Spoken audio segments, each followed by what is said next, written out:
Muy bien, pues ya es la hora, las 19:35 de este lunes 20 de mayo. Muy buenas noches a todas y a todos los que hoy se han podido conectar a nombre de la Asociación Nacional de Desarrollo Pleno y Tanatología. Les damos la más cordial bienvenida a este webinar, a los que están conectados por Zoom y a los que nos están viendo a través de Facebook Live. El webinar del día de hoy lleva por nombre: muchos hablan de ir a psicoterapia, pero nadie habla de cómo elegir bien, en el marco del Día Nacional del Psicólogo y de la Psicóloga.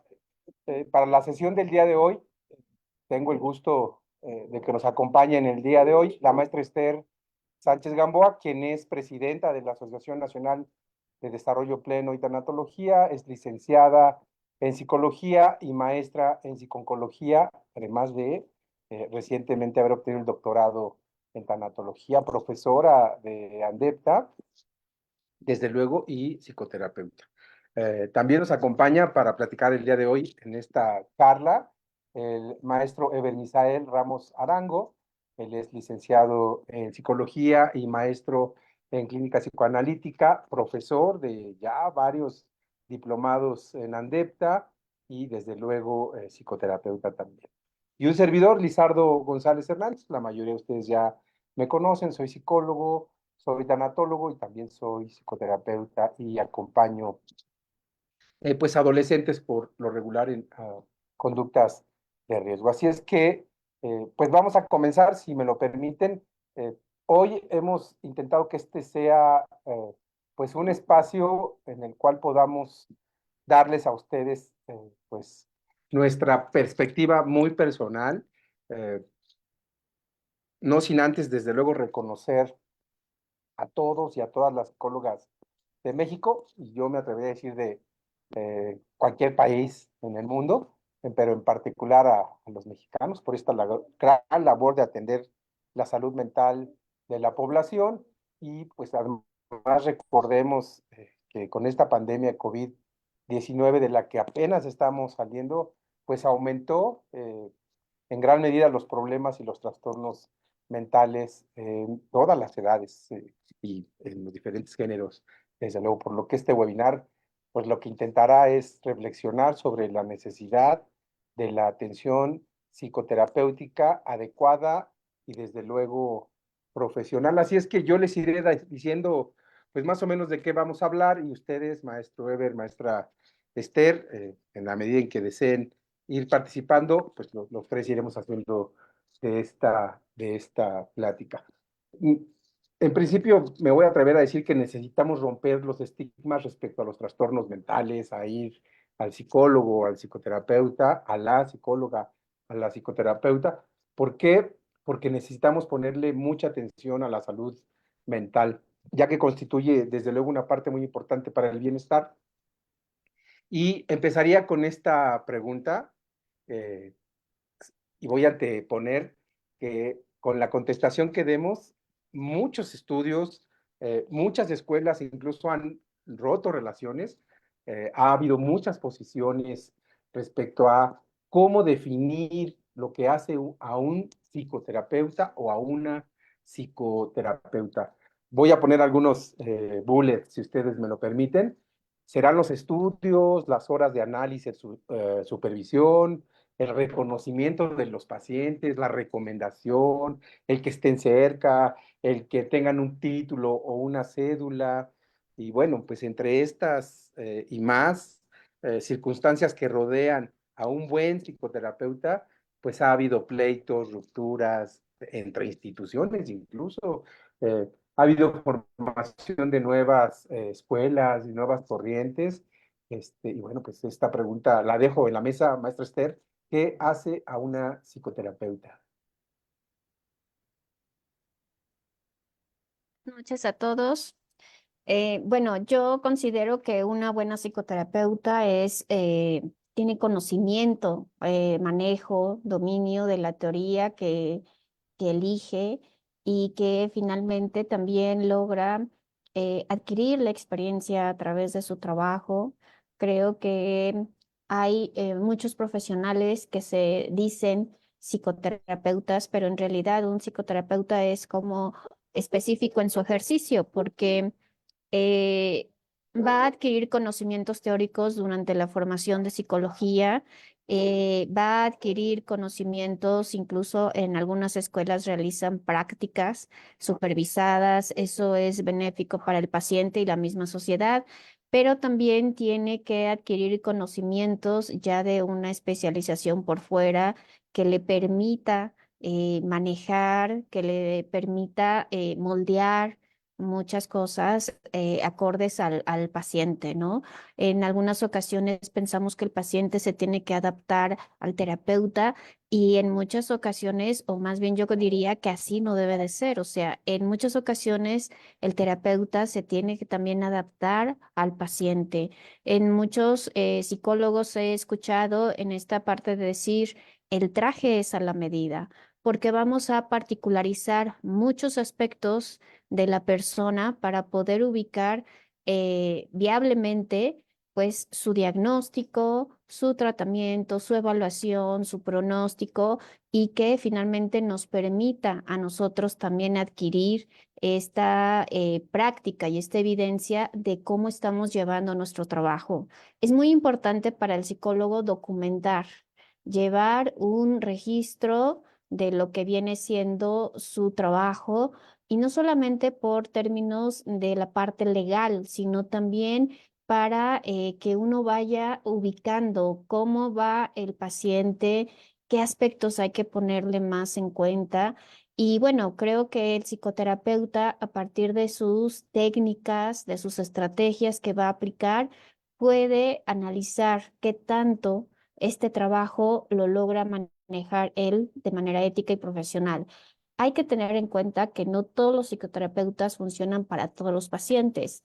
Hay psicoterapeutas con especialidad y que finalmente de eso también se trata. Si el psicoterapeuta no es apropiado para el paciente, hay que tener la humildad, hay que tener esta ética profesional y decir, yo no correspondo a este campo, a esta área, te canalizo con la institución o con el colega que maneja este ámbito, pero sobre todo para poner en evidencia que nuestro trabajo es profesional, es ético, sobre todo porque se han dado muchos espacios en donde realmente pues podemos dudar de las labores de los colegas o de los que se dicen ser psicoterapeutas.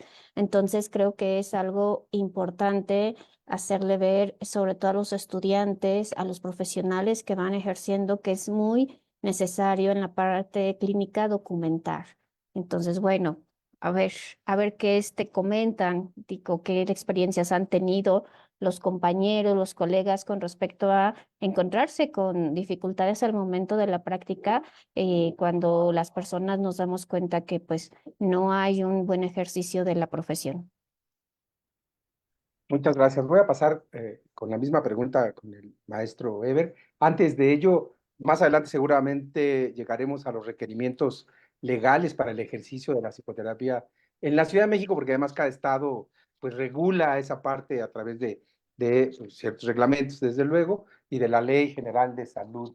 Un psicoterapeuta debe tener empatía, brindar confianza, saber implicar al paciente en su propio proceso de curación. Pero entonces, ¿qué hace a una o a un psicoterapeuta, maestro Eber Ramos? Un gusto estar por acá, muchas gracias y saludándoles también con este gusto.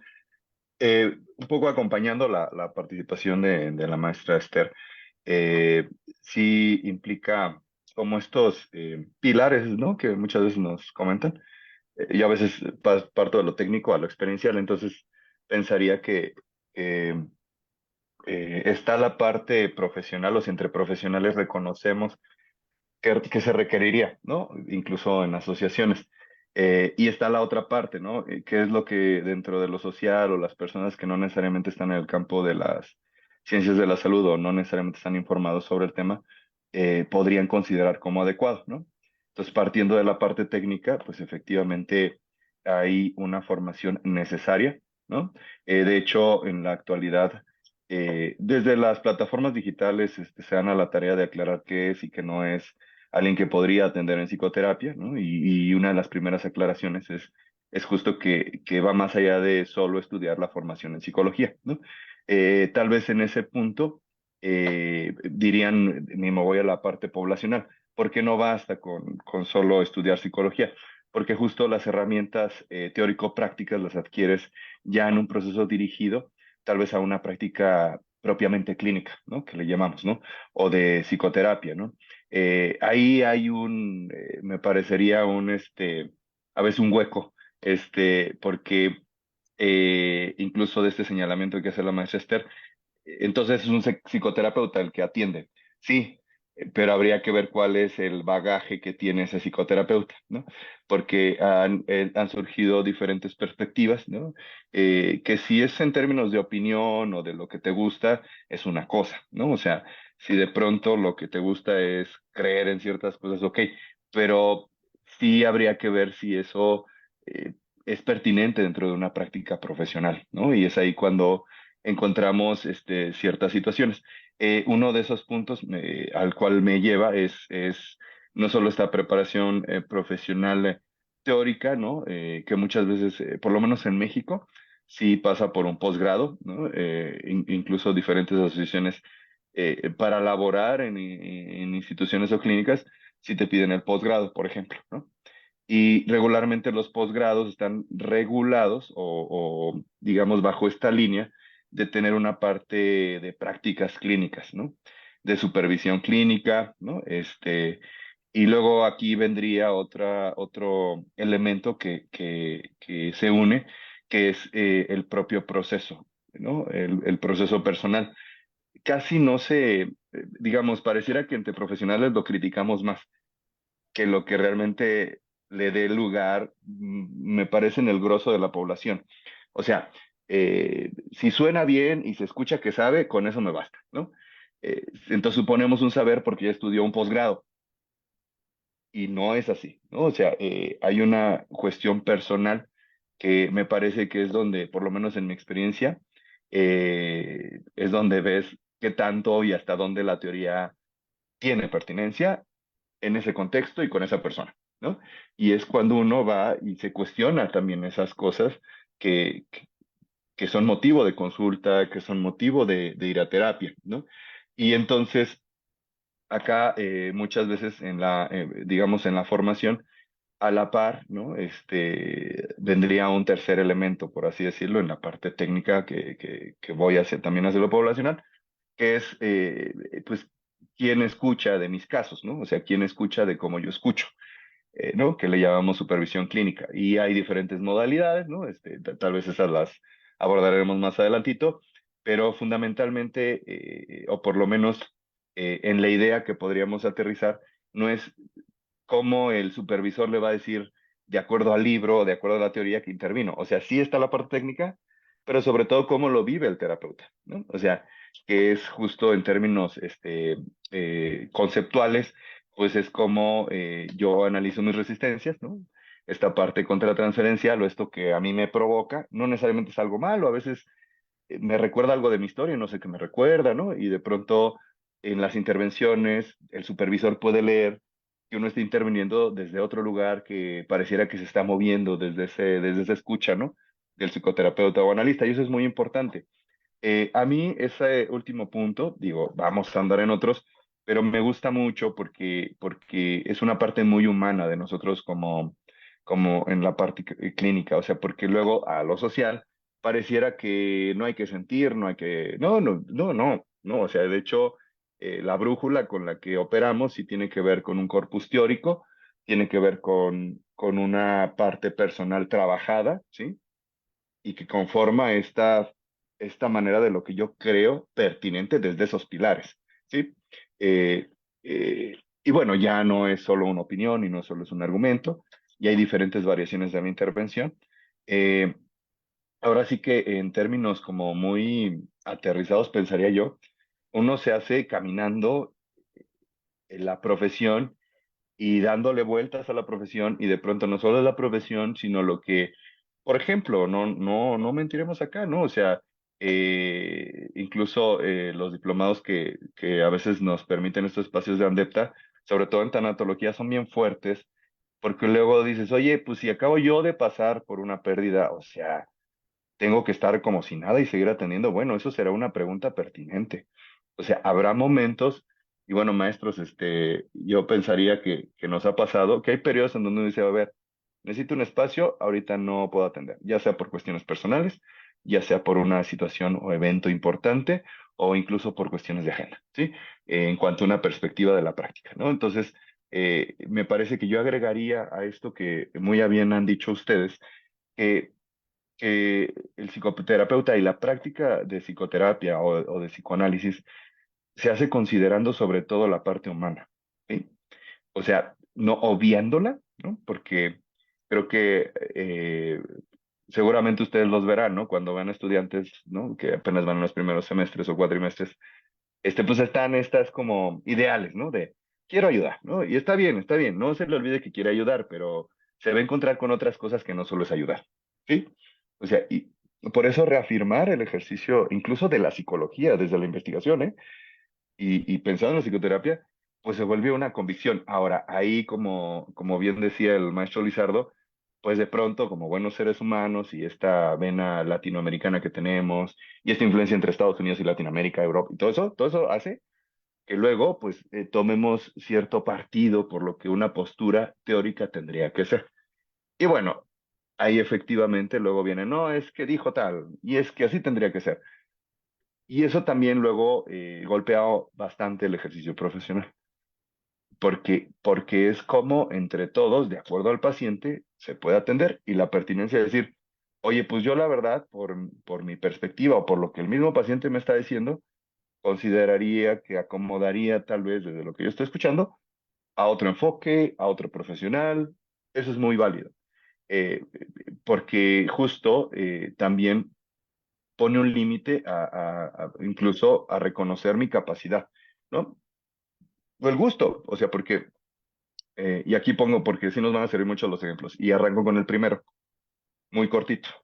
Este, siempre son esos ejemplos que surgen en la maestría. Bueno, entonces, en una ocasión una maestra nos decía, no, pues es que, pues hay pacientes que de pronto no te caen, o pues cómo se dirigen, ¿no? O sea, es como un estilo diferente, eso uno se tiene que mantener una postura como imparcial y todo eso. Pero la verdad es que esta persona pues llega y como que no me latió, entonces yo dije, bueno, pues le voy a poner una tarifa muy alta de tal forma que ya no quiera venir. Entonces, pues ya, ¿no? Podemos utilizar números porque me acuerdo de esos números y le dijo algo así como 2.500, 2.800, o 1.800 o 2.500, algo por ahí, ¿no? Dice, no va a querer, ¿no? Y pues que sí quiere, ¿no? O sea, y estuvo 2 años, 2 años. O sea, entonces justo sí hay que reconocer cuando uno dice no y no hay que poner como situaciones que ya no están formando parte de ese reconocimiento de lo que sí es válido para ti o no.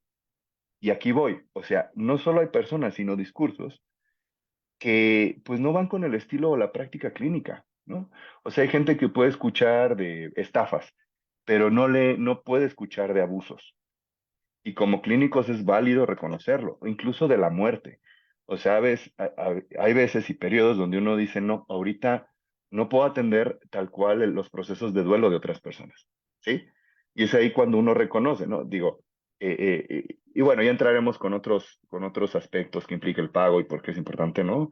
Cómo se podría diferenciar desde una institución privada a una institución pública o la práctica clínica privada, pero en términos generales, pues yo lo pensaría así con este corpus teórico, con esta cuestión que uno se va preparando y con lo que es la vida misma como para poder ir entendiendo que el ser humano va cambiando, ¿no? Sabemos que las tendencias actuales, pues incluso la clínica para muchos se ha enriquecido mayormente por lo virtual.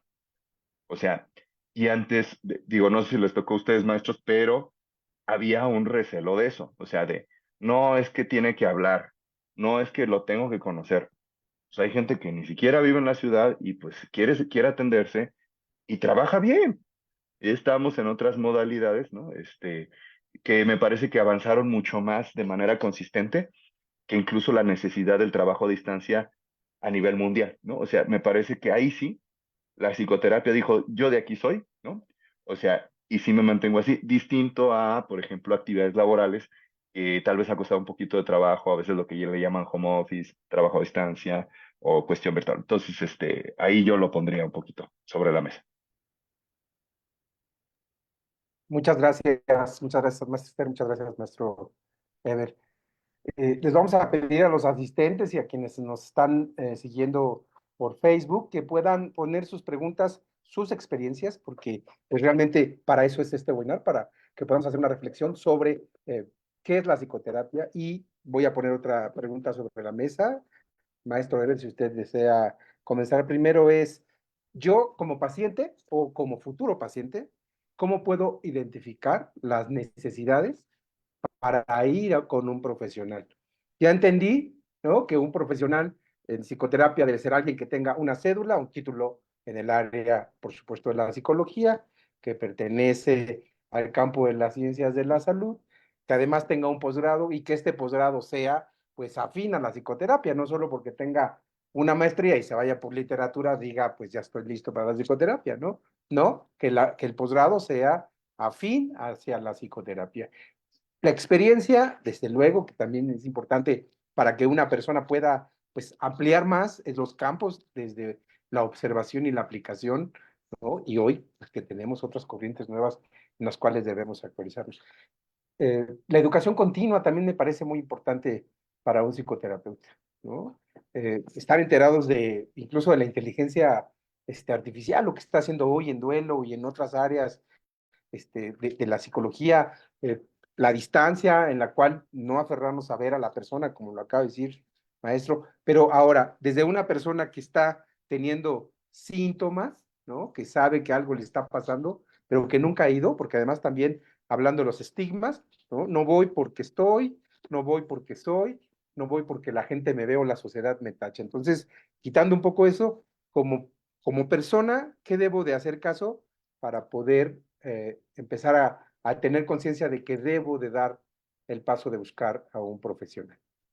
Maestro. Excelente punto. La verdad es que se me ocurren varias ideas al respecto. Em, y quisiera aclarar previo a eso este punto de, al menos en las instituciones donde se ha buscado que haya una preparación clínica, digo, sí hay que, es que son temas, por ejemplo, a veces de la SEP, ¿no? O sea, la SEP te tiene que autorizar ciertos nombres de posgrados, ¿no? Y eso es con una serie de requisitos. Por ejemplo, posgrados de investigación es investigación. Y ahí sí el perfil se abre, ¿no? Por ejemplo, pueden ir personas dentro del mundo del arte, la filosofía, eh, e incluso tienen candaditos como, o sea, que no es un perfil, por ejemplo, para las ciencias exactas o la administración, ¿no? O sea, y eso es muy importante. La mayoría de las universidades, digo, habría que siempre checar eso, ¿no? Planes de estudio y todo eso, pero sí ponen limitantes al perfil de ingreso, ¿no? Y por lo tanto, para poder asegurar un perfil de egreso, ¿no? ¿Qué cualidades y situaciones va a poder adquirir? Porque, digamos, en el campo de las ciencias, sí, o de corte terapéutico, pues hay gente muy capaz, ¿no? Que ni siquiera tiene una formación en psicología, pues es arquitecto, pero pues nomás lo escuchas media hora y ya te convenció, ¿no? O sea, eso ya es otro tipo de cosas, ¿no? ¿Qué es lo que no podríamos asegurar ahí? Herramientas formativas, no tiene que ver con su proceso de vida, sino que implican una técnica, ¿no? En psicoterapia o en psicoanálisis, ¿no? Ya pasando propiamente a la pregunta, voy a ir de lo más sencillo y tratar de conservarlo en el camino de lo sencillo. No, actualmente utilizan mucho estos términos de las red flags, ¿no? O de foquitos rojos, o de cómo, ¿qué ya debo de considerar, ¿no? Entonces yo me iría como con tres o cuatro, fundamentalmente, ¿no? Eh, digo, no acostumbro a utilizar lo de los manuales diagnósticos, pero vienen los manuales. O sea, cuando hay algo que, que tiene una cualidad de repetición y que está afectando de manera significativa el cómo vivo la vida, ¿no? O sea, y cómo vivo la vida es mi trabajo, mi escuela si estudio o las personas con las que me relaciono. Para empezar, ¿sí?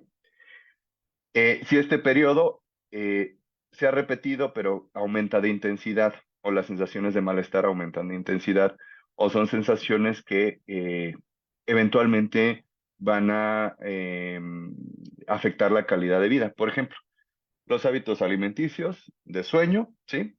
y hábitos de salud en general, ¿sí? Distintos a los que la persona ya tenía. ¿Por qué? Porque hay personas que con 4 horas les alcanza y se sienten descansados, ¿no? Entonces, si de pronto algo que no identifica qué pasó, porque eso casi siempre los ejercicios para identificar una necesidad terapéutica van de adelante hacia atrás, ¿no? Porque si no, qué fácil, ¿verdad? Pues si no, ya solito yo digo, ah, pues ya sé cuál es la razón. No, no, cosas muy identificables de su presente. Y su presente en función de hábitos, de relaciones, de periodo e intensidad, ¿no? Y ahí lo que podríamos sumar es, o sea, en términos clínicos le llaman malestar clínicamente significativo. No siempre llega el malestar clínicamente significativo, ¿sí? Hay veces que hubo un detonante, pero la persona ya lleva, no sé, desde que iba, no sé, en la secundaria, en la prepa, si estamos hablando de un adulto, que tenía la inquietud de ir a terapia, ¿sí? Y entonces no se habían juntado los factores para poder sentir realmente que ahora es necesario ir a terapia, ¿sí? Eh, sí es importante diferenciar si estamos hablando de un adolescente o de un niño a un adulto, ¿no? Porque ahí el filtro y el traductor de las necesidades son los padres, ¿no? ¿A qué me refiero? Porque a veces los padres pueden sentir que la necesidad es, sí, necesita ir mi hijo a terapia y no, ya analizaremos eso, pero en realidad es el papá o la mamá, ¿no? Afortunadamente, y esto forma parte de la experiencia, no siempre uno puede hablar de eso con los papás, pero está bonito cuando uno lo puede plantear, ¿no? O sea, te llegan con una necesidad y también exploramos la necesidad del padre o de la madre, si eso lo permite, ¿no? Aclarando que no es magia, ¿no? Entonces, yo pensaría en esos puntos de lo que identifica a la persona y si de ahí puedo identificar que a partir de un evento es que eso pasó, estaríamos hablando de elementos, por lo menos de entrada consistentes para poder ir a terapia, ¿sí? De ahí a que vaya, quién sabe, ¿sí?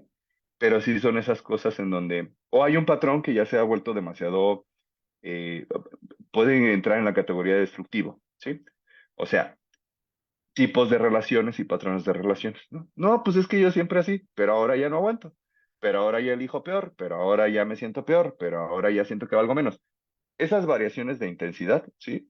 En periodos de tiempo, tal vez eso implicaría como el identificar necesidades. ¿Qué necesidades creo que a veces confunden a la persona? Porque sí hay que aclararlas, las que a veces dices, bueno, pues que viste una publicación y que de pronto dices, no, pues yo ya me diagnostiqué, bueno, no lo sé, ¿no? O sea, pero si eso te va a llevar a terapia, pues está bueno. Igual y no te conservas y no te, digamos, no sigues en terapia por eso, pero descubriste otras situaciones como un poquito más, profundas, ¿no? En la plática.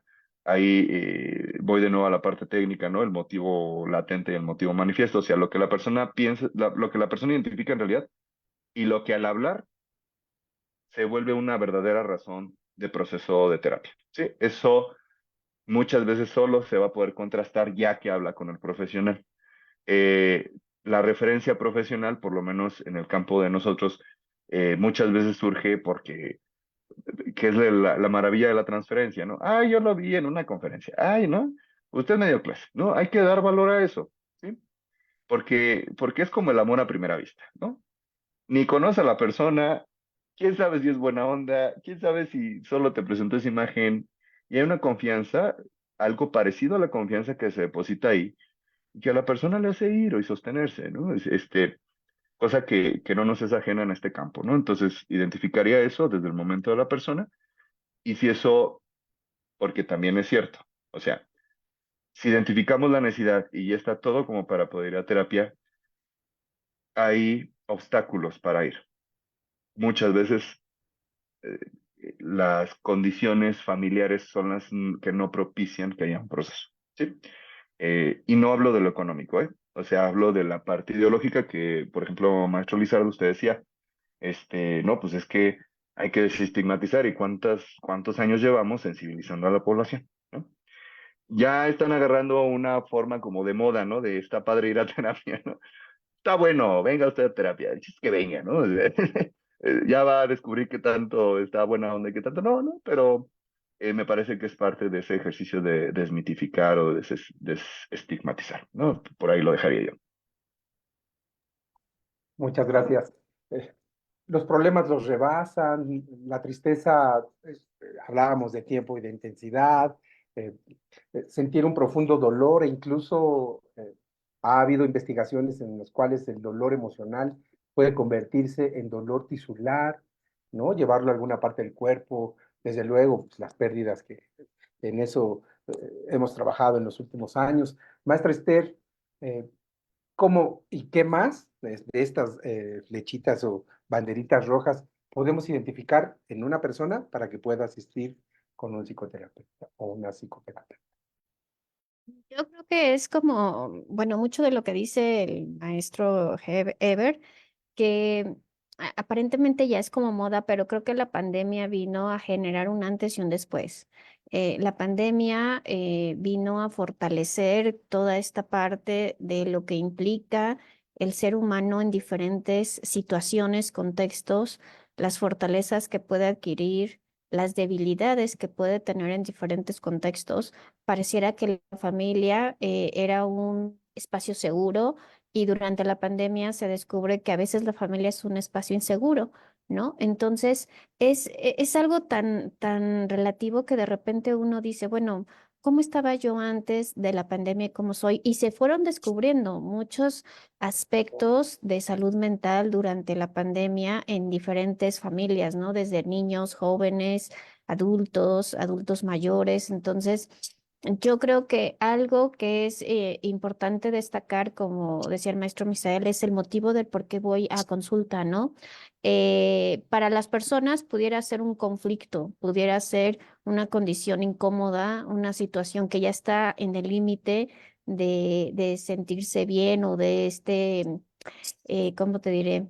Pues de esta ya incomodidad que tiene, de esta funcionalidad para estar bien en su vida diaria, en su rutina, pero creo que también va más allá solamente de tratar ese aspecto, hasta donde las personas lo pueden ver como una formación personal, como una situación que va a permitirle desarrollar diferentes recursos a lo largo de la terapia, que no solamente es para tratar el conflicto, sino finalmente que de ahí vaya descubriendo muchas cosas personales, de historia de vida y que le vaya dando otro significado al estar en un proceso terapéutico y ya no es solamente de explicar mi dificultad, sino es de ver cómo, decía el maestro, de ver cómo yo me siento ante esa dificultad, qué es lo que yo estoy manejando para que no se vuelva a generar una dificultad de tal tamaño. Eso no quiere decir que no tengamos dificultades, vamos a seguir teniendo dificultades, pero a lo mejor ya no van a ser de la misma magnitud o ya no las voy a sentir de la misma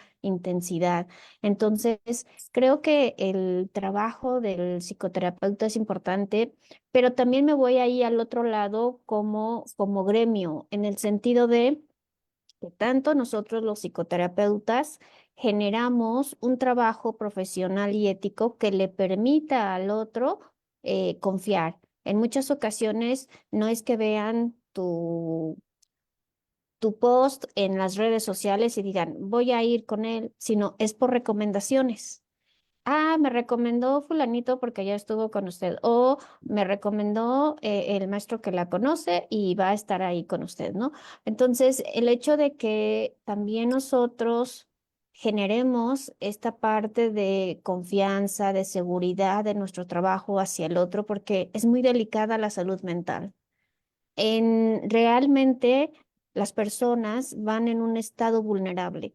Entonces, creo que ese estado vulnerable tiene que tener mucho tacto, mucha profesionalismo, pero sobre todo es ubicar a un ser humano.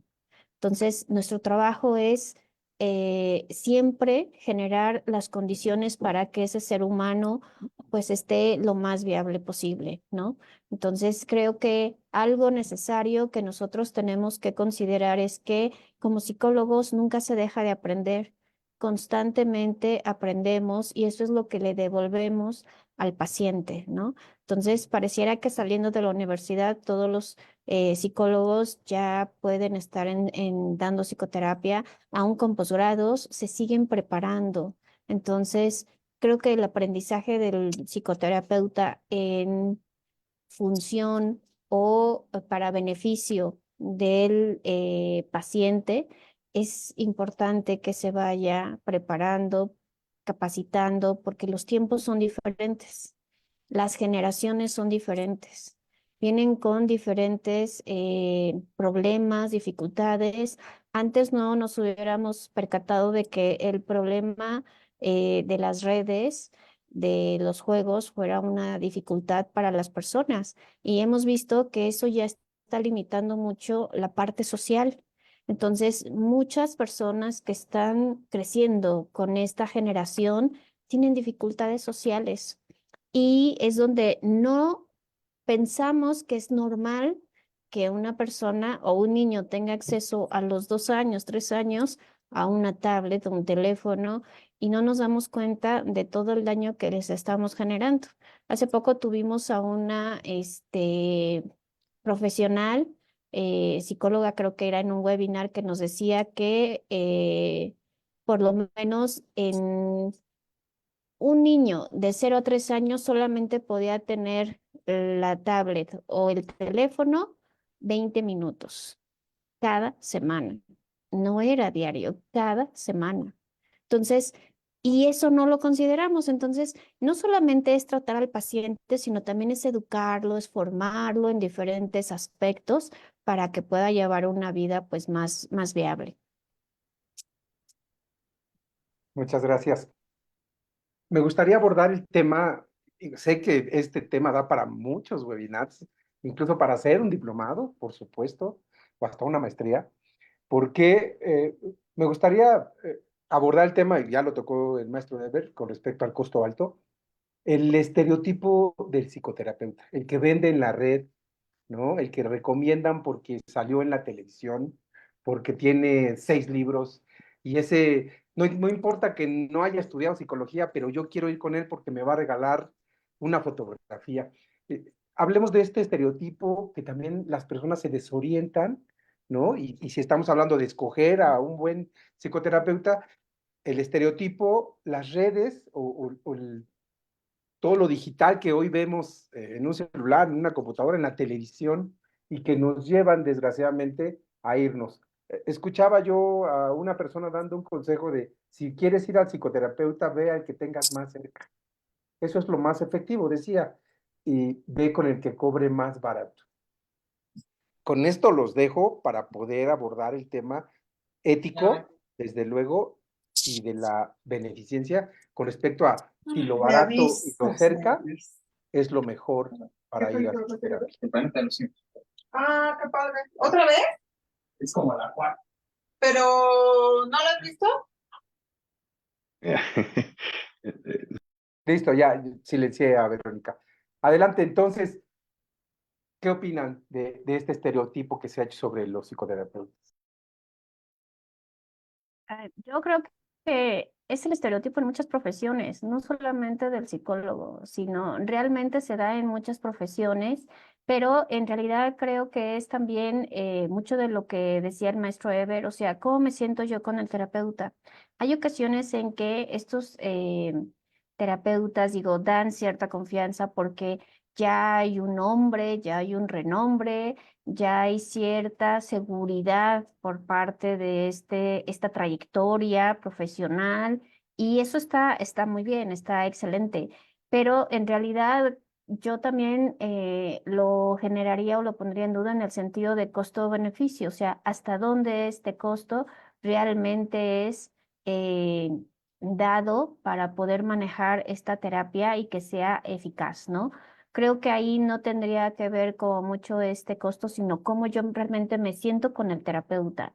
Así cobre poquito, cobre mucho, pero en realidad es cómo yo me siento manejando mi terapia, mi espacio terapéutico con el terapeuta. No necesariamente los terapeutas tienen que tener un renombre para ser profesionales o pensar que son alguien con mucha capacidad, ¿no? Pero considero que finalmente estamos en un mundo capitalista, estamos en un mundo donde se da mucho esta parte de marketing y pareciera que el que más vendiera, pues es el mejor. No necesariamente. Entonces, en eso también tenemos que educar a las personas, ¿no? Voy también, digo, insisto mucho en la cuestión de que tenemos que conocer tenemos que ver de qué manera el espacio me va a generar un cambio positivo que realmente a mí me ayude. Entonces, hay ocasiones en que estas recomendaciones que dan los pacientes, pues son viables porque en realidad están ya bajo una experiencia profesional, o sea, ya es alguien que probó esa experiencia y que finalmente pues va a estar ahí. Y la mayoría de los profesionales que empiezan en psicoterapia no son porque estén proyectados en una red virtual o en una red social, sino finalmente porque empiezan por las recomendaciones. Entonces, imagínate que, digo, todo esto realmente fuera capitalizable y todo, pero estamos también, aun cuando sea este telemarketing o todo eso, estamos también en contra de lo que implica el estigma de ir a psicoterapia. Entonces, hay muchas cosas que podemos manejar, pero insisto, es mucho el trabajo del psicólogo.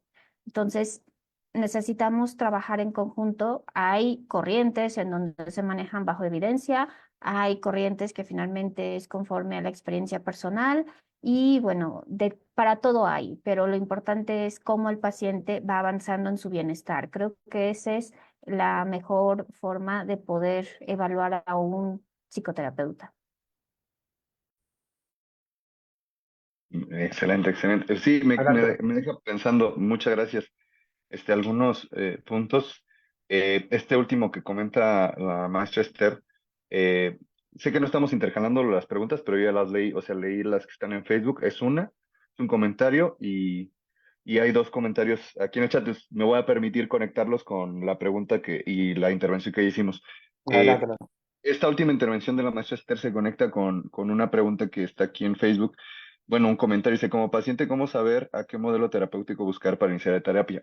Creo que va un poco de eso, ¿no? ¿Qué cualidades tendría que tener el terapeuta, al menos en un sentido profesional? Porque yo las pensaría nuevamente desde este sentido. O sea, si estamos pensando desde lo personal, desde lo profesional o desde lo que vende, ¿no? O sea, y también se vale, ¿no? O sea, eh, incluso cuando hablamos de de las personas que escriben libros, ¿no?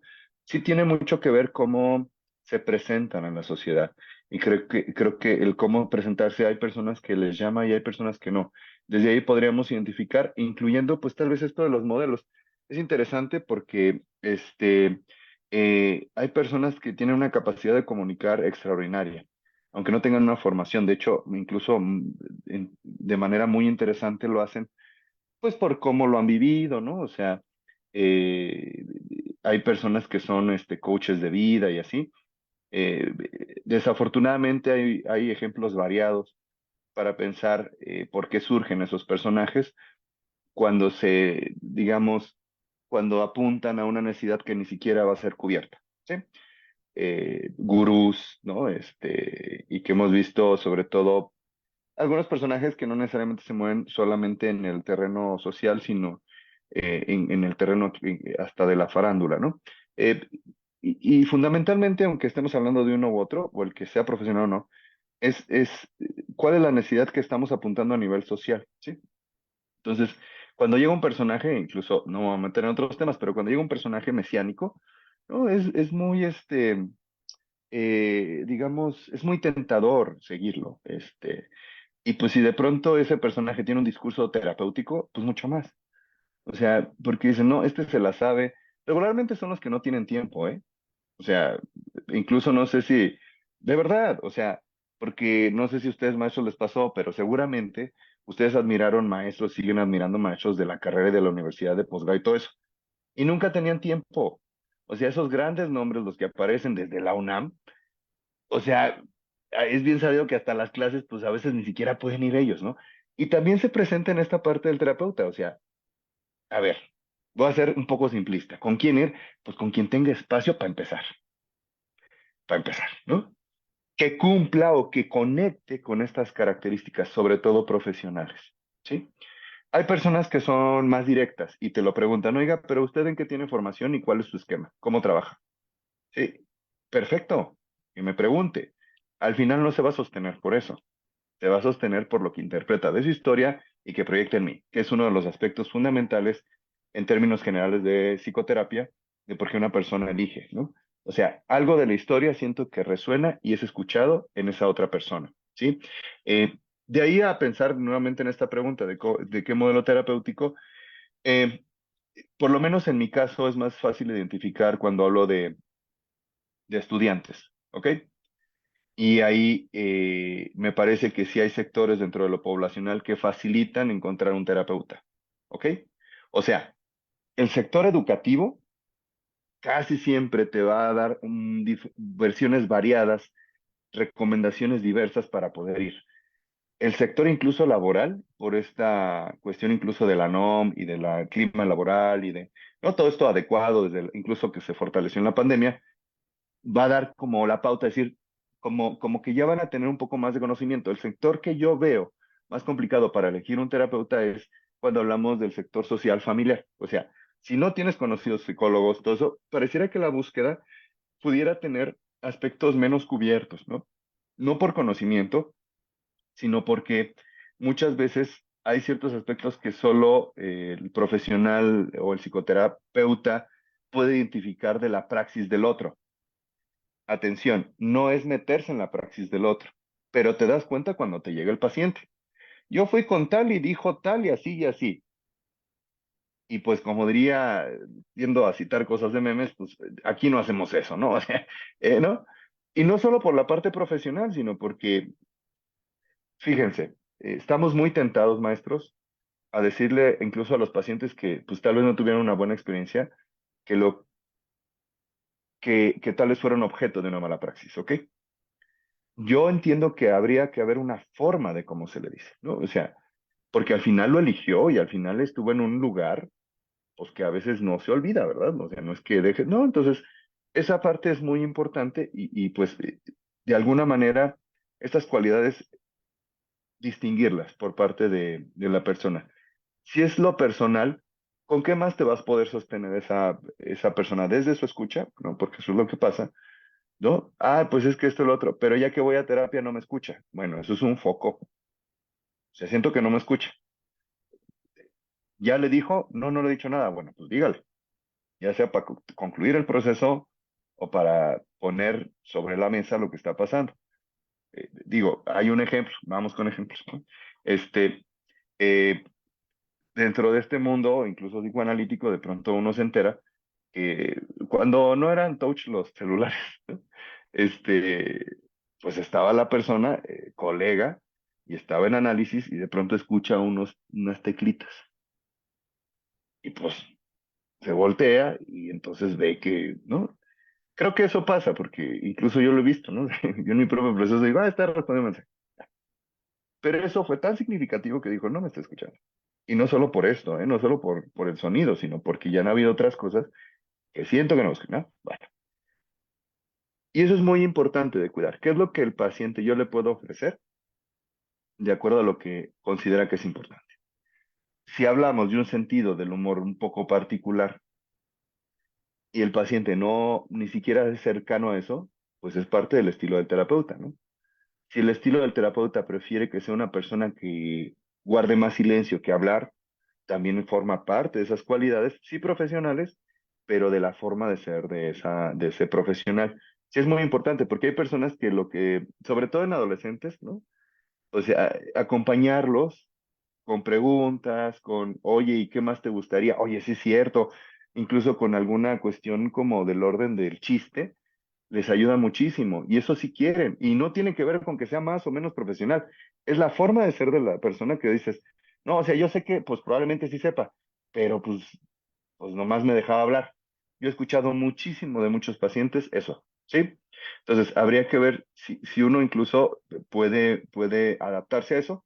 Y finalmente me iría como con respondiendo para no dejarlo, ¿no? La cercanía, a ver, sí, o sea, no es que es algo banal, no. En la Ciudad de México, no. O sea, los que nos preparamos en esto, creo que sí somos capaces de ir y viajar 2 horas porque ese terapeuta elegimos, pero nosotros, porque estamos en formación, porque creemos en ello. Y algo que me explicaba en alguna ocasión mi analista es, no, los pacientes no son como tú. O sea, no van a aceptar lo que tú consideras que es correcto, ¿sí? Entonces, sí es válido que un paciente si se le haga pesado más de media hora y que prefiera algo más cercano. Claro que sí, ¿no? Y sobre todo en esta ciudad, ¿no? Ahora, el costo. Hay tabuladores, ¿no? Casi nadie habla de eso, yo sí se los digo a mis pacientes. O sea, el tabulador fuera de la Ciudad de México es un 30 o 20% más bajo. O sea, del costo o sea, hay que ser así, hay que manejarlo muy claramente, ¿no? O sea, y bueno, podríamos entrar en otros detalles, ¿no? Del costo de la vida en una ciudad, pero es verdad, ¿no? O sea, por ejemplo, Estado de México y sobre todo Toluca y Metepec, la población, y me lo dicen profesionales, y lo dicen algunos pacientes, ¿no? No, la media no pasa de 600 pesos, por así decirlo, ¿no? Nomás díganme si de pronto habría dos vertientes para el terapeuta. O sea, para mí el estilo puede ser, usted fija una cuota y la persona te propone de esa cuota, considerando esa cuota, cuánto puede pagar. Va. Pero teniendo ese parámetro. ¿Por qué? Porque si se trata de escuchar y de aprender, y si uno ha tenido cierto recorrido, también hay que respetar ese recorrido. Maestros, cuando ustedes estaban en servicio social, pensaban en una cifra. Siendo sinceros, el recorrido te hace pensar no por la cifra en sí, sino por lo que representa el tiempo para el profesional. Porque ese tiempo tiene un valor, así como el tiempo y lo que le puedes ofrecer al paciente, ¿no? Entonces yo lo pensaría como hacia eso. O sea, eh, hay una cuestión que me parece, digo, yo no la tenía tan presente, pero es como para cuando quieres comprar algo, adquirir algo, no porque compres en sí, sino cuando hay un intercambio simbólico, porque eso es lo que pasa cuando uno paga, ¿no? Igual si se abre como el espacio de la pregunta para cuestiones como de qué implican en una institución, tal vez sería interesante, porque ahí cambia la cosa, pero alguien me decía, pues, ¿para qué le alcanza? ¿Ok? Entonces, si a la persona le alcanza, no sé, menos del mínimo, pues por eso también hay referencias.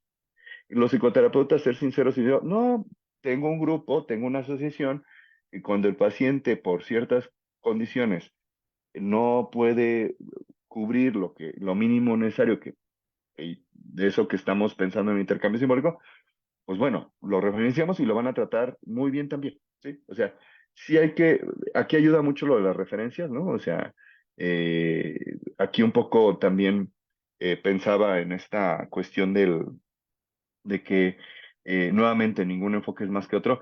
Me quedó resonando esto de, hay enfoques sí basados en evidencias, a veces hay ciertas opiniones que, sobre todo en el mundo académico, lo ponen como si fuera lo mejor. Para algunos será lo mejor, ¿no? O sea, porque puede haber mucha evidencia, pero la persona puede sentir que no camina, no avanza, no nada. Y entonces, por mucha evidencia, no, y puede ser también el lado contrario. Había otro comentario aquí, dice, para mí es esencial que el terapeuta sea respetuoso conmigo y con mis vivencias, que no me juzgue. Esto ya lo comentó también la maestra Esther. Efectivamente, eso casi siempre nos lo ponen casi casi en el código ético, ¿no? O sea, sí, efectivamente, cuando uno va a terapia, los juicios, ¿no? Tendrían que estar como a un lado, ¿no? O sea, en realidad los juicios, de pronto lo que sale cuando uno va trabajando es que son de uno, ¿no? Porque justo el terapeuta o el analista, pues no ejerce un juicio sobre esa persona, aunque de pronto exista en su supervisión, pero está fuera del espacio, ¿no?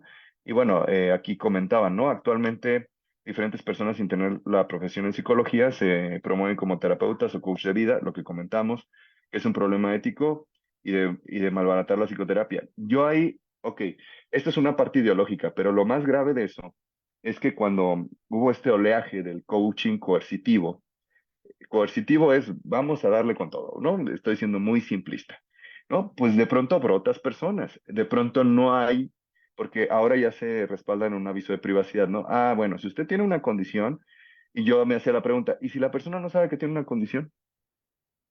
Ya sea en el escenario de la psicopatología o incluso de la psicosis o cosas así, ¿qué va a hacer esa persona que no es psicoterapeuta y que de pronto en una actividad colectiva se le brota, se deprime, porque estuvo muy, muy por objetivos y cosas extraordinarias? Se termina eso y muchos experimentan depresión porque detonaron un aspecto en donde se estructuraron promesas u objetivos que no se alcanzaron y la persona viene para abajo y entonces tiene que estar en ese rush, ¿no? Un poco el fenómeno parecido cuando se busca que haya una preparación de estos grupos de autoayuda, sí es muy importante también, porque luego, pues, como alguna vez grandes maestros, una grande maestra me lo dijo, me dice, el camino al infierno está lleno de buenas intenciones. O sea, puede haber muy buena intención, pero sí debe estar acompañado de esta responsabilidad profesional. Yo creo que ya nada más ahí, respondiendo a esta pregunta, dejaría sobre la mesa porque surgieron otras dos. Dice, ¿cuántos tipos de corrientes hay? ¿Cómo saber cuál me podría funcionar? Dice, con frecuencia escuchamos que todos deberíamos tener un apoyo psicoterapéutico como parte de una salud integral, pero en resumen y de manera general, qué consideran como manifestaciones importantes para que una persona busque apoyo? Un poquito lo que habíamos respondido en la anterior. Y bueno, hasta ahí yo estaría respondiendo esta última intervención. Muchas gracias, maestro Esther. Vamos a ir cerrando desde luego este webinar. Vuelvo a repetir, da para mucho tiempo, desde la parte incluso legal, ¿no? A lo que se puede enfrentar también un psicoterapeuta en ejercer mal, ¿no? La praxis, desde luego. Eh, Maestro Esther, adelante, por favor, iba a comentar usted algo. Sí, yo creo que en este aspecto que decía el maestro Weber, digo, considerando también tu experiencia, maestro Lizardo, quiero bueno, me gustaría que también nos platicaras, por ejemplo, en esta cuestión de los focos rojos, ¿no? Que te han tocado ver, que yo creo que aquí las personas que logran ser terapeutas, de repente nos comentan como muchas cosas de los pacientes que nos hacen, bueno, hacen esta comparación, es que el otro terapeuta estaba así y siempre hay como esta experiencia puede ser benéfica o no para que el paciente decida continuar con un proceso terapéutico, porque a veces por una mala praxis el paciente dice, creo que no me gusta estar en psicoterapia, me ha tocado personas escuchar que dicen, pues conteniendo juicio crítico y reflexión y humildad, ¿para qué vas al terapeuta? Entonces, de repente estos comentarios son como decir, bueno, eso es lo que piensas, se respeta, no es todo, ¿no? Pero tú qué nos puedes compartir desde tu experiencia como terapeuta también. Claro, muchas gracias. Me he encontrado en la clínica ya desde hace muchos años, una con que las personas tardan en tomar la decisión de ir. Ni siquiera buscar, saber, informarse, en ir, en levantar el teléfono, en tomar el WhatsApp y poder encontrar un psicoterapeuta. Eso yo creo que hace hablando de trastornos mentales, pues incluso que haya, ¿no? Que se produzcan más trastornos mentales. Si hablamos de un tema pues importante y ahora más con la pandemia, que es el suicidio, pues muchas personas han estado en ese riesgo en los últimos años. Nos encontramos con esa primera parte en la cual tardan en tomar la decisión de ir a psicoterapia. Posteriormente, con la mala experiencia, ya hablamos de ello, ¿no? La maleficencia, el terapeuta me quiso vender, me quiso cobrar más, hablamos de los juicios, no me escuchaba, o no me dejaba hablar, o me regañaba, y siempre he recomendado eh, a todas las personas y en los foros en los que he estado, hoy tenemos más acceso, a poder darnos cuenta si esa persona con la que vamos a ir tiene estudios profesionales, ¿no? Hoy podemos ver en internet incluso si ha tenido demandas por su ejercicio profesional, suspensiones, etc. Eh, Creo que en la medida en que psicoeduquemos a la población sobre la importancia de la salud mental, de su propia salud mental, y que esto no es solo ir al psicólogo, de la pregunta que hacían, sí, todos debemos estar en un proceso psicoterapéutico, desde luego, hablaba el maestro Weber hace unos minutos sobre la supervisión, lo importante que es la supervisión para los que ejercemos, ¿no? La psicoterapia, incluso para los que damos clase, ¿no? Hacemos grupos de reflexión, hacemos grupos de supervisión con respecto a lo que estamos enseñando. Entonces yo creo que me quedo con la experiencia de que tomen la decisión de ir a una evaluación psicológica, desde luego. A todos los que hoy nos están escuchando a través de las redes sociales, desde luego, y en este... Fíjate, maestro, que estaba leyendo, ahorita de lo que mencionas, estaba leyendo en un artículo en donde se pudiera como identificar las competencias que debe de tener un terapeuta, un psicoterapeuta.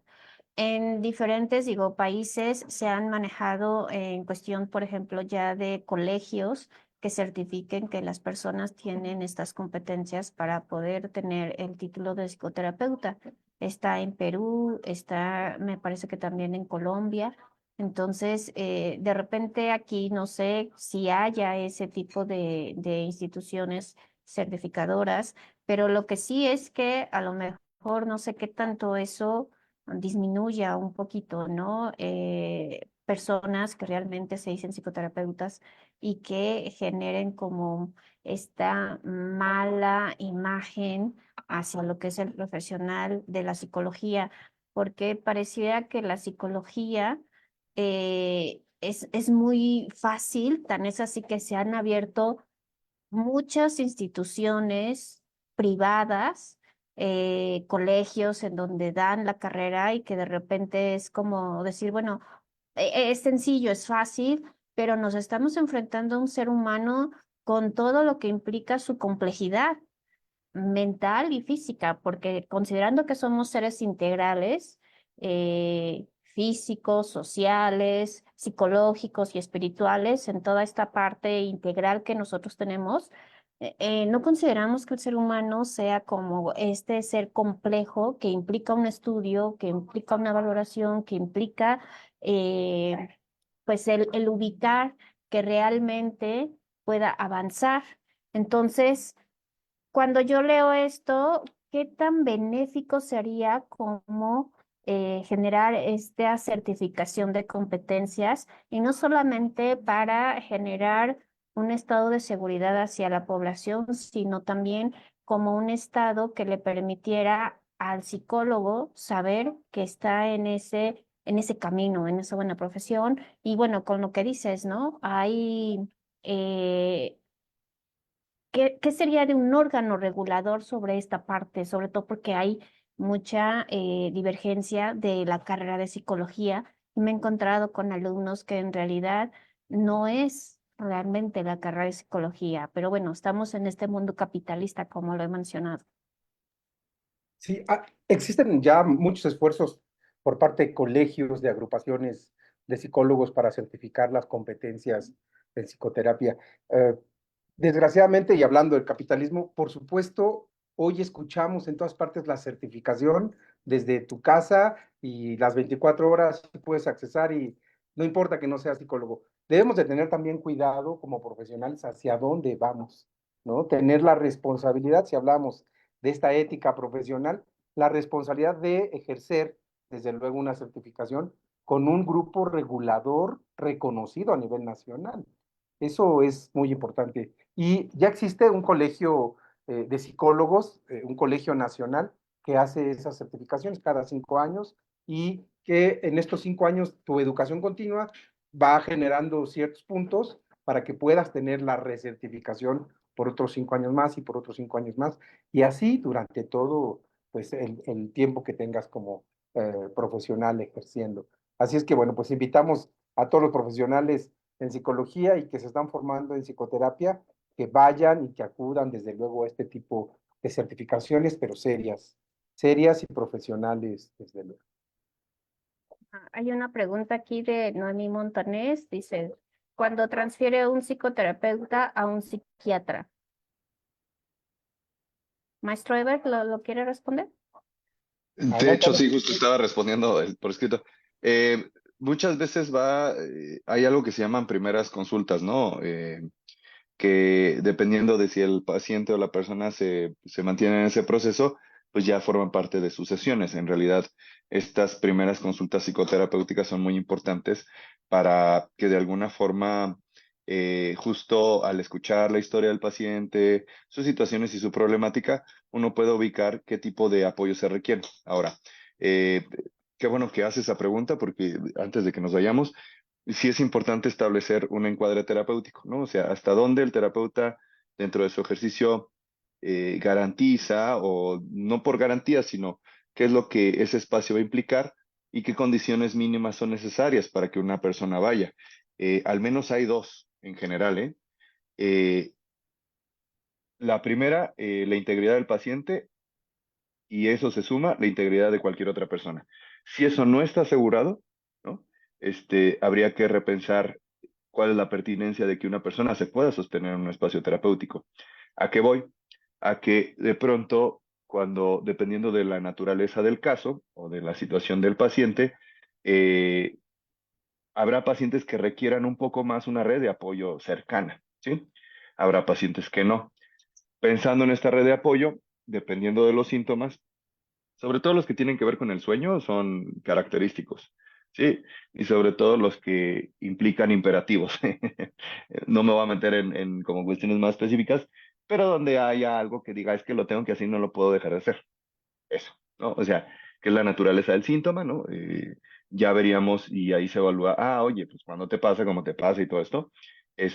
Porque ya cuando hay la sospecha de que, como decía el maestro Lizardo, una situación tisular, una cuestión donde está compartido una situación orgánica, aunque no sea un problema significativo, o sea, no sé, el mundo laboral, dentro de otras cosas, a veces te puede dar periodos de gastritis, ¿no? Pero ¿qué tal si esa gastritis está acompañada de periodos en donde la persona siente que no hay salida? ¿No? Pero ¿qué tal si de pronto está teniendo problemas significativos en las relaciones, en donde está experimentando un rechazo por la forma en cómo trata esas relaciones, ¿no? Fundamentalmente, y regresando a la parte técnica, un poco la dificultad para que haya una referencia médica es si la persona da cuenta o no del problema, ¿ok? Que en clínica es lo egosintónico o lo logodistónico, ¿no? O sea, es un tema si no se da cuenta, porque entonces ahí estaríamos hablando de quién se va a hacer cargo de ese paciente, ¿sí? Y si va a poder caminar en un proceso donde solo sea la psicoterapia. Aquí hay un dato que seguramente aquí, maestros, lo sabemos, pues sensibilizar también esa parte de lo que implicará el psiquiatra, ¿no? Desmitificar. Muchas veces, en mi caso, yo lo manejo como una herramienta. Oye, vamos a checar si necesitamos estabilizar cosas para que tú estés bien acá. Y eso no significa que va a ser el resto de la vida y la perdición y no sé qué. Hay tratamientos que son más cortos. A veces yo, si me permito explicar la naturaleza de oye, no ir al psiquiatra no necesariamente ir es tomar medicamento, ¿sí? Hay ya tratamientos bastante interesantes que es de onda transcraneal, algo así se llama, eh, y que son, o sea, de hecho un psiquiatra me lo explicaba, ¿no? Tal vez valdría la pena hacer una mesa con un psiquiatra también, ¿no? Porque explicaba de cuando no responden bien al medicamento tenemos esa opción y los efectos secundarios son mínimos. Y a mí me pareció maravilloso, pero ¿cuánto de la población conoce de esto? ¿No? O sea, ¿y cuántos psiquiatras tienen esa posibilidad? Porque es un aparato específico, ¿ok? Entonces, es evaluar la integridad del paciente, sobre todo cuando de primera instancia podría resonar la posibilidad de digamos, derivar o una interconsulta médica, que en este caso el especialista, pues es el psiquiatra. Hay personas que ya traen neurólogo, ¿no? Que sería como ahí otro tipo de situaciones. También, ¿no? Ahora, nuestra máxima siempre es, pues si tenemos un equipo multidisciplinario, ¿no? Y hay una situación que tiene cierto estatus de gravedad, pues qué mejor tener ese apoyo, ¿no? Entonces, yo lo pensaría en ese sentido, ¿no? Evaluando desde estas, ¿no? Aquí me pregunta de qué tipo de aparatos. Cada psiquiatra responde a eso. O sea, esos psiquiatras son los que ya, me parece que ya es una regularidad, que manejan estimulación transcraneal que ayuda, no es que sustituya el medicamento, ¿no? Porque cuando hay que tomar medicamento, pues ellos ya saben. Sí, el psicólogo puede tener una idea, pero en este caso nosotros no determinaríamos, ¿no? Cuáles son las condiciones de lo que el psiquiatra diagnostica. Y para tener un diagnóstico, sí es importante decirlo, ¿no? O sea, porque de pronto no, pues es que la psicóloga me hizo un test y ya me dijo que tengo un trastorno. O sea, sí, pero digamos, para hacerlo un poquito más consistente, sí es importante que venga el respaldo profesional. Y esto sí hay que tenerlo así, para emitir un diagnóstico formal. No basta con que alguien diga, aunque sea psicólogo o psicoterapeuta, que tiene el trastorno. Eso de acuerdo a las normas pues, mexicanas, ¿no? De salud mexicanas, ¿no? Y con eso concluyo la respuesta. Muchas gracias. Elizabeth, Liz estaba preguntando sobre qué instituciones hay para certificación. Incluso la Organización Mundial de la Salud, la OMS y la OEPS tienen certificaciones en salud mental para México. Yo recomendaría ese en particular. La UNAM tiene, no sé si ustedes han visto ahora, hay muchas, no certificaciones, no, la UNAM no los tiene en el área de la salud mental, pero sí con respecto a capacitar al personal de salud para hacer los guardianes, por ejemplo, para prevención del suicidio, o muy específico ahora con las adicciones, ¿no? Por ejemplo, en este decreto nuevo donde se modificó la Ley General de Salud, donde todos los hospitales de segundo y de tercer nivel se abrieron para recibir a las personas en atención a la salud mental y las adicciones. También la universidad capacita para poder, desde luego, como dice el maestro Ver, identificar, ¿no? Yo más que transferir, yo diría trabajar de manera multidisciplinaria con el psiquiatra y con quien tengamos que trabajar, porque eso también me gustaría decirlo, no solo se trabaja con el paciente, hablaban de los adolescentes o de los niños, hay que traer a los papás, también en los adultos, si identificamos una necesidad de que podamos trabajar con la familia, lo haremos, y bueno, pues hablando de las corrientes y de las formas en las que pueden interferir o intervenir los psicólogos, tengan cuidado para todos los que nos escuchan, no vemos todo y a todos. Tengan mucho cuidado cuando vean a alguien con un letrero que dice atiendo neonatos, niños, jóvenes, adolescentes, adultos mayores, familias completas, o sea, tengan de verdad, huyan, váyanse para el otro lado. No, no, no es así. Desgraciadamente, cada vez más lo estamos viendo. Ni los que llevamos muchos años estudiando podemos hacerlo, especificarse, especializarse en una etapa del desarrollo, en una especialidad sobre la psicología o la psicoterapia, lleva un tiempo y cuando terminamos de estudiar ya salió otro nivel de estudios que hay que acceder. Entonces, tengan mucho cuidado. ¿Por qué? Porque se van a encontrar con profesionales, y hablando de profesionales, de psicólogos egresados, que se van a topar con la quinta sesión donde ya no saben qué hacer con el paciente y entonces se esconde el profesional, deja de contestar los WhatsApp, se cambia incluso de consultorio.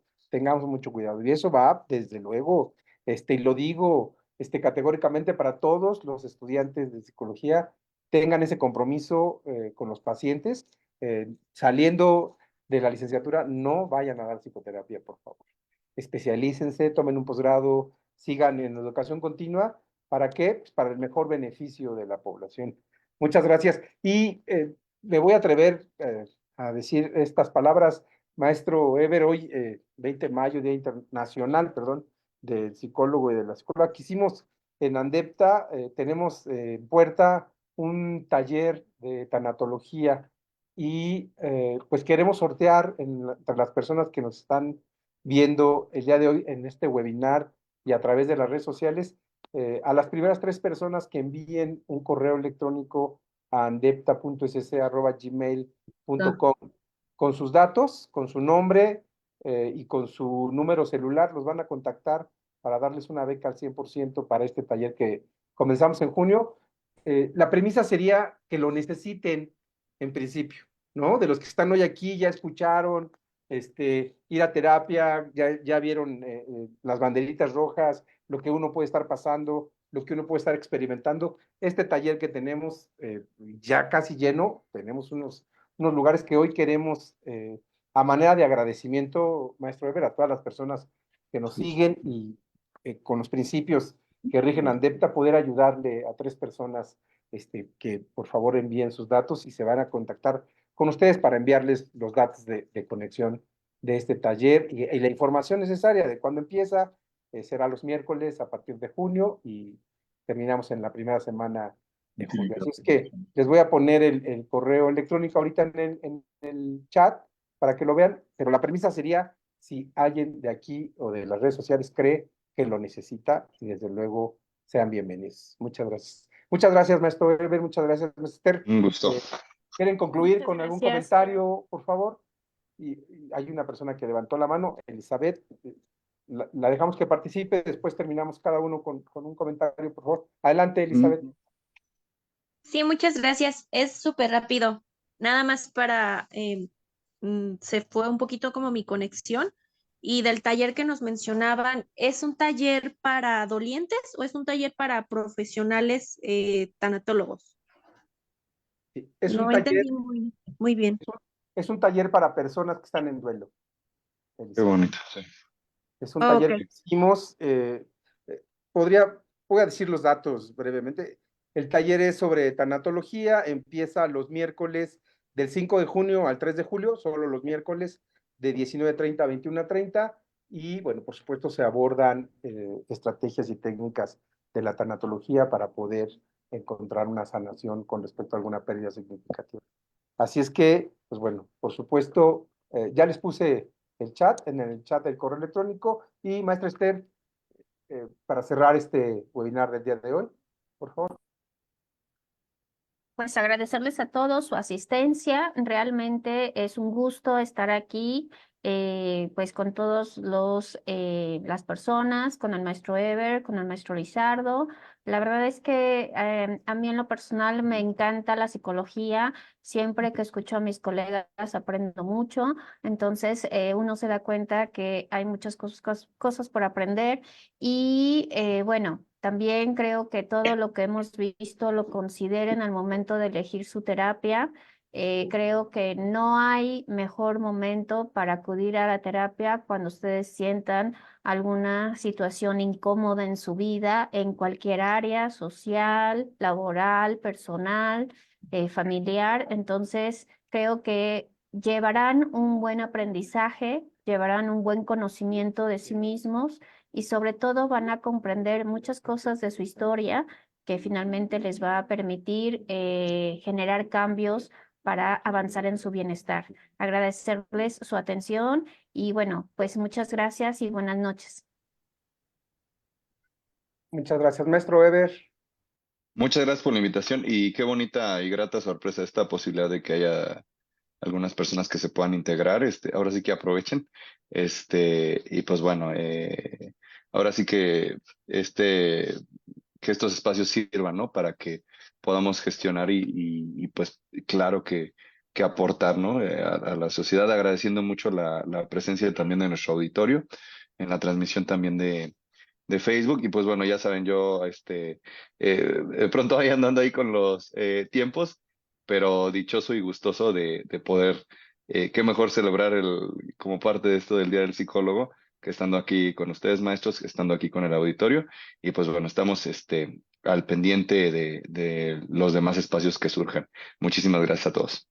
Ya vienen sus clases en el diplomado, ya nos pondremos en Sí, no, contacto. y si me asignan más, ahí estoy también, ¿no? Entonces, Muchas gracias. A mí me perfectísimo. gustaría terminar con esta lectura que vi en un libro en algún momento y que la tengo bien presente.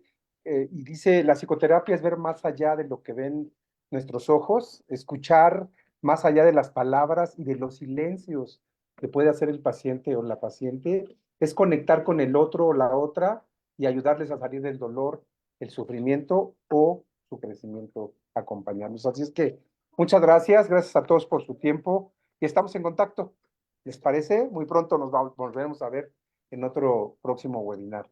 Gracias a todos, gracias por sus comentarios y su agradecimiento. Muy buenas noches Buenas noches, un gusto. y felicidades en el Día del Psicólogo. Buenas noches, Gracias. felicidades, colegas. Felicidades. Muchas gracias.